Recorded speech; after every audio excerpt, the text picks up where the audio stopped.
Supriya सुळेंचं Sharad Pawar inspire फेलोशिपसाठी अर्जाचं आवाहन 15 August ते 12 October दरम्यान अर्ज करता येणार।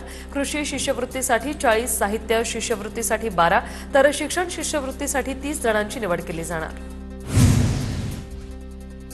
मध्य रेल्वेवर आज रात्री तर पश्चिम रेल्वेवर उद्या ब्लॉक असणार। मध्य रेल्वेवर विद्याविहार ते ठाणे आणि कल्याण ते कसारा मार्गावर ब्लॉक घेण्यात येणार, तर पश्चिम रेल्वेवर बोरिवली ते गोरेगाव दरम्यान उद्या ब्लॉक असणार।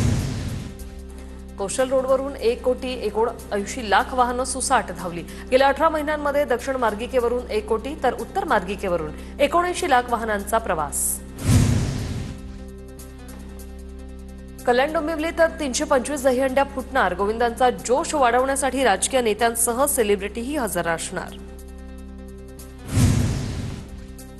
ठाणे शहरात दहीहंड्या फोडण्यासाठी स्पर्धा रंगणार। दिघे साहेबांची दहीहंडी असलेल्या ठिकाणी उत्साह, बॅनरवर महायुतीच्या नेत्यांचे फोटो। रायगड जिल्ह्यासाठी आज रेड अलर्ट जारी, तर काही भागात मुसळधार पाऊस पडण्याचा इशारा। नागरिकांना आवश्यक ती काळजी घेण्याचं प्रशासनाचं आवाहन। चिपळूणमध्ये मुसळधार पाऊस सुरू, पावसाचा जोर ओसरण्याची शक्यता, नागरिकांना सतर्क राहण्याच्या सूचना।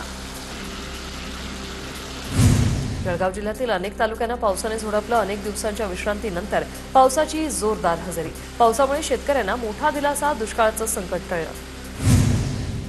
जालना जिल्ह्यातल्या परतूर तालुक्यात पावसाची जोरदार हजेरी। पावसाचा जोर अधिकच वाढल्यामुळे कसुरा नदीला पूर, सृष्टी वाहेगाव आणि आसपासच्या परिसरात मुसळधार पाऊस।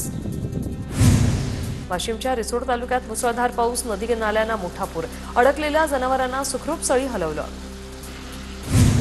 नाशिकच्या नांदगावात मुसळधार पावसाची हजेरी, शहरातील शाकंभरी आणि लेंडी नदीचं पाणी वाहू लागलं।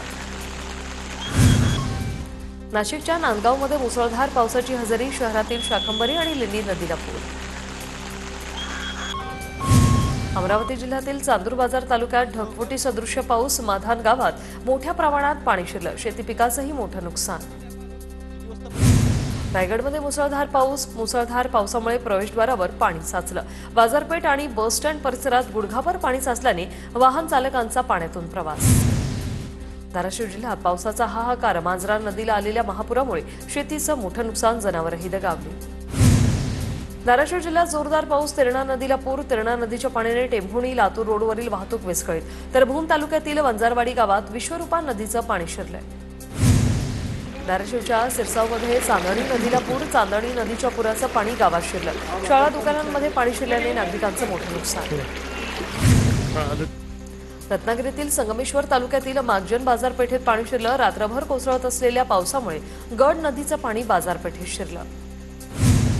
सलग सुट्ट्यांमुळे शेगावात रेकॉर्ड ब्रेक गर्दी, संत गजानन महाराज समाधी दर्शनासाठी देशभरातून लाखो भाविक शेगावात दाखल। बीडच्या जिल्हा रुग्णालयाचं छत कोसळून एक रुग्ण किरकोळ जखमी झालाय। धोकादायक स्थितीत असलेल्या इमारतीचं छत पुन्हा कोसळण्याची भीती।